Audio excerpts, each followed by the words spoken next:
होली के त्योहार को बुराई पर अच्छाई की जीत का प्रतीक माना गया है। बहुत ही शुभ और मंगलकारी पर्व इनसे माना जाता है।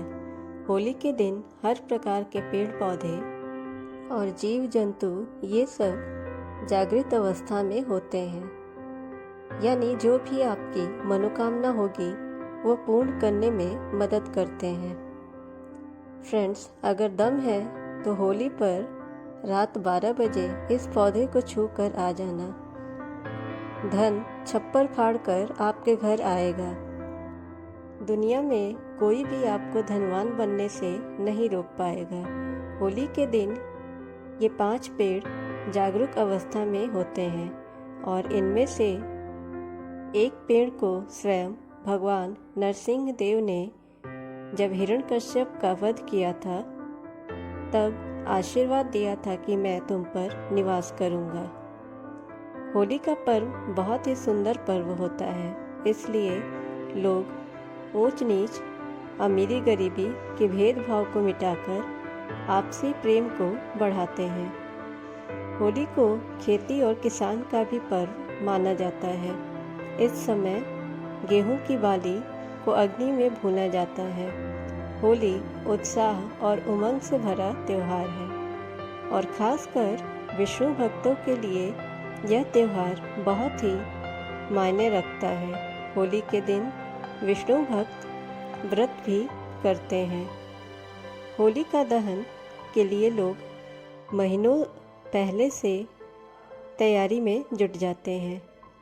नए नए वस्त्रों की तैयारी की जाती है, उपहारों की तैयारी की जाती है और लोग सामूहिक रूप से लकड़ी, उपले आदि इकट्ठा करते हैं। फाल्गुन शुक्ल पूर्णिमा के दिन संध्या काल में भद्रा जब दोष रहित हो तो उस समय होलिका दहन किया जाता है। होलिका माता की विधि विधान से पूजा की जाती है। अग्नि भगवान नारायण है, उन्हें आहुति दी जाती है। होलिका दहन के दिन पवित्र अग्नि के चारों ओर लोग नृत्य भी करते हैं, लोकगीत का आनंद भी लेते हैं। ब्रज में भी होली बड़े धूमधाम से मनाई जाती है। राधा कृष्ण की लीला इस दौरान ब्रज में गूंजती है। होली के दिन लोग अपने घर में खीर, मालपुआ और तरह तरह के पकवान बनाते हैं और अपने घर के देवी देवताओं को चढ़ाते हैं। इस दिन अपने पूर्वजों को भी कुछ न कुछ अर्पित जरूर करना चाहिए। जो लोग उन्हें भोग नहीं चढ़ाते उन्हें पितृदोष एवं पितृश्राप लगता है। इसलिए होली पर अपने पूर्वजों को कुछ न कुछ अर्पित जरूर करना चाहिए। होली की पूर्व संध्या में होलिका दहन किया जाता है और इसके पीछे प्राचीन कथा भी है कि अदिति पुत्र हिरण्यकश्यप भगवान विष्णु से घोर शत्रुता रखता था। उसने अपनी शक्ति के घमंड में आकर स्वयं को ईश्वर कहना शुरू कर दिया था। उसने अपने राज्य में घोषणा करा दी थी कि केवल उसी की पूजा की जाएगी। उसने अपने राज्य में यज्ञ, आहुति, देवी देवताओं की पूजा और धार्मिक कार्य करवाने पर रोक लगा दी थी। वह संत पुरुषों को भी प्रताड़ित करने लगा था। इस राजा हिरण्यकश्यप का पुत्र प्रहलाद विष्णु भक्त था। पिता के लाख मना करने पर भी प्रहलाद विष्णु की भक्ति में लीन रहता था। हिरण्यकश्यप ने अपने पुत्र को मारने की कई बार कोशिश भी की, कई बार योजनाएं बनाई, परंतु भगवान स्वयं उसकी रक्षा करते थे तो उसका बाल भी बांका नहीं हो पाया। असुर राजा की बहन को भगवान शंकर ने ऐसी चादर दी थी जिसे ओढ़ने पर अग्नि उसे जला नहीं सकती थी और उसकी बहन का नाम क्या था? उसकी बहन का नाम होलिका था। होलिका उस चादर को ओढ़कर प्रहलाद को गोद में बैठाकर चिता में बैठ गई। दिव्य योग से वह चादर होलिका के ऊपर से उड़कर भक्त प्रहलाद के ऊपर आ गई और प्रहलाद की जान बच गई। होलिका माता जलकर खत्म हो गई। होलिका दहन के दिन होली जलाकर होलिका नामक दुर्भावना का अंत और भगवान द्वारा भक्त प्रहलाद की रक्षा की जश्न मनाई जाती है। फ्रेंड्स, हम इस वीडियो के माध्यम से यह बताएंगे कि वह कौन सा पौधा है जिसे होली के दिन आपको स्पर्श करके आना है। इस पौधे को स्वयं भगवान नरसिंह देव जी ने आशीर्वाद दिया था। आगे आप इस वीडियो में जानेंगे कि उन्होंने कैसा आशीर्वाद दिया था, लेकिन उससे पहले आपसे निवेदन है कि आप इस वीडियो को लाइक ज़रूर करें, सब्सक्राइब करें अगर चैनल पे नए हैं, ताकि हमारी हर वीडियोस आप तक पहुंच पाए, और कमेंट बॉक्स में ओम नमो भगवते वासुदेवाय नमः अवश्य लिखिए। दोस्तों, जिस पेड़ के बारे में हम बताने जा रहे हैं, उस पेड़ को स्वयं नरसिंह देव ने आशीर्वाद दिया था। जब भगवान नरसिंह देव ने हिरण्यकश्यप को मार दिया, तब अपने नाखूनों का उपयोग किया था। भगवान नरसिंह देव ने नाखूनों के माध्यम से हिरण्यकश्यप को मारा था। हिरण्यकश्यप को मारने के बाद असुर रूपी रक्त उनके नाखूनों में लग गया था, जिससे उनके हाथों में बहुत खुजली होने लगी थी। जब असुर रूपी रक्त उनके हाथों में खुजली करने लगा, तो नरसिंह जी ने अपनी खुजली को शांत करने के लिए एक वृक्ष पर अपने नाखूनों को गाड़ दिया। इससे नरसिंह जी की खुजली तो शांत हो गई, लेकिन वह वृक्ष दर्द से कराहने लगा। उस वृक्ष ने प्रार्थना की, भगवान, आपने तो खुजली शांत कर ली, पर ये असुर रूपी रक्त हमारे शरीर पर आपने छोड़ दिया है, इससे हम अशुद्ध हो गए हैं। हे प्रभु, आपने जो नाखून गाड़े हैं उसकी पीड़ा हमें दिन प्रतिदिन सताएगी। हमें ये पीड़ा सहन करनी पड़ेगी, जो कि असहनीय है। हे प्रभु, हमें आप इस पीड़ा से मुक्ति दिलाइए। इस प्रकार से प्रार्थना करने पर भगवान नरसिंह जी ने उस वृक्ष को आशीर्वाद दिया, हे वृक्ष, मैं तुम्हें आशीर्वाद देता हूँ, जब भी होली का समय आएगा, होलिका के दिन और हर पूर्णिमा के दिन मैं तुम पर निवास करूँगा। इसी कारण होलिका के दिन जब होली जलाई जाती है, तो स्वयं भगवान नरसिंह माता पद्मा और माता लक्ष्मी जी के साथ निवास करते हैं। ऐसा माना जाता है कि इस दिन सच्चे मन से और पूरे भाव के साथ इस वृक्ष से प्रार्थना की जाए, इस वृक्ष से निवेदन किया जाए, तो ये आपके सभी प्रकार के पाप, दोष, कष्ट और कलह सब समाप्त करते हैं। लेकिन इस वृक्ष को छूने के कुछ नियम हैं।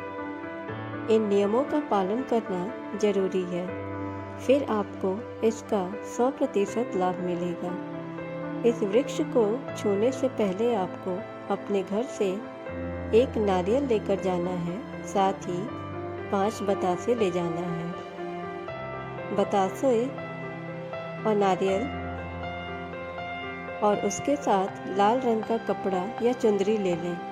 नारियल को आप वृक्ष को भेंट कर दें और बतासों को एक दोने में या पत्ते पर डालकर कहीं रख दें। नारियल को धूप दीप जलाकर उसके साथ भी रख सकते हैं। फिर उस वृक्ष से प्रार्थना करनी है, हे वृक्षराज, आप हमारी गरीबी, दरिद्रता और हमारी समस्या को दूर करें।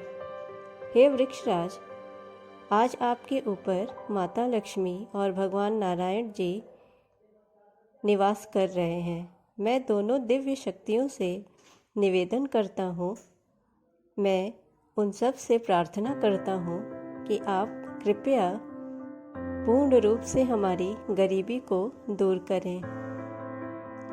इस प्रकार से आपको निवेदन करना है और इसके फल को लाल कपड़े में बांधकर उसे घर लेकर आना है। उस पेड़ के एक फल को लाल कपड़े में बांधकर लाते समय पीछे मुड़कर नहीं देखना है। साथ ही जब आप उस वृक्ष को एक नारियल भेंट करेंगे तो उस समय ध्यान रखें कि भेंट करने के बाद तत्काल वृक्ष को छूना नहीं है।